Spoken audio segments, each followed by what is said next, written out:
ស្អាតហ្នឹងហើយតែកណាចង់ថតវីដេអូជាងថតរូបមួយមកនេះស្អាតគេមកពណ៌កគាត់ដែរមកមើលគាត់ឃើញដើរលេង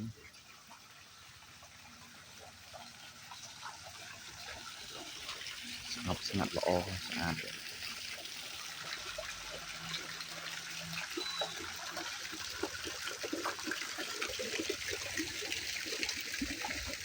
បើនឹងមានត្រីមែនបងមានចោះមើលចូលដល់ជើងបាត់ជើងបាត់ជើងទុកហ្នឹង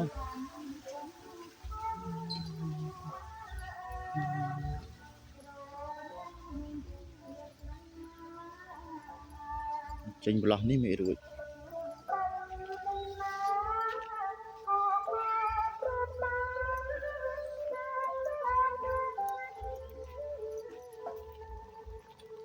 ត្រីដែងហ្នឹងមើលមិនឃើញ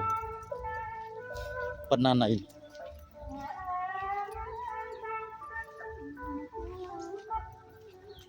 ឃើញតែមាត់ទេមើលមិនត្រីមិនឃើញសង្ស័យដែង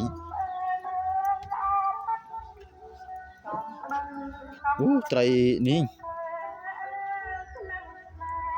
ក្រាញ់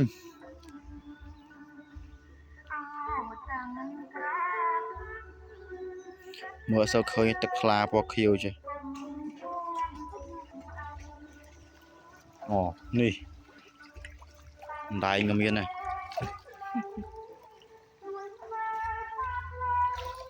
ធំអត់តាន់ធំទេនៅមានអាធំមានហ្នឹងទៀតដែងយកពូជពីនេះមកហ្នឹងបណ្ដន់មកហ្នឹងអាដែងធំធំបណ្ដន់មើលតែក្បាលបាត់ដល់ហើយគុណ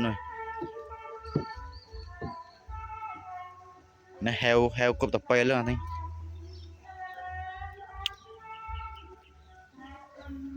ញ៉ាតែនេះច្រើនដល់ហើយត្រីនេះកភ្លៀងញ៉ាភ្លៀងធំត្រីពេលយើងដាក់ច្រើនពេកអញ្ចឹងទៅវាអាចប៉ះពាល់អីពួកនេះមិនអីទេប៉ុណ្ណឹងអត់អីណា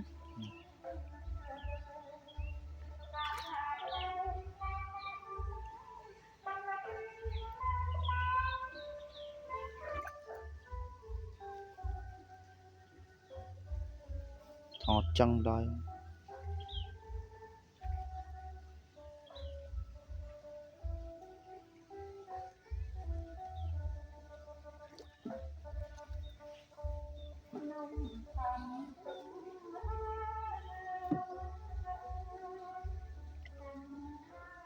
បងកណាមកដល់កន្លះម៉ោងលោក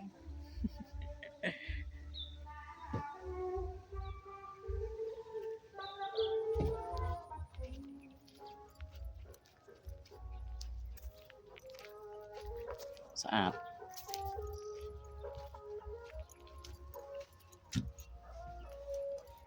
ស្នាឈប់ស្អាតគេ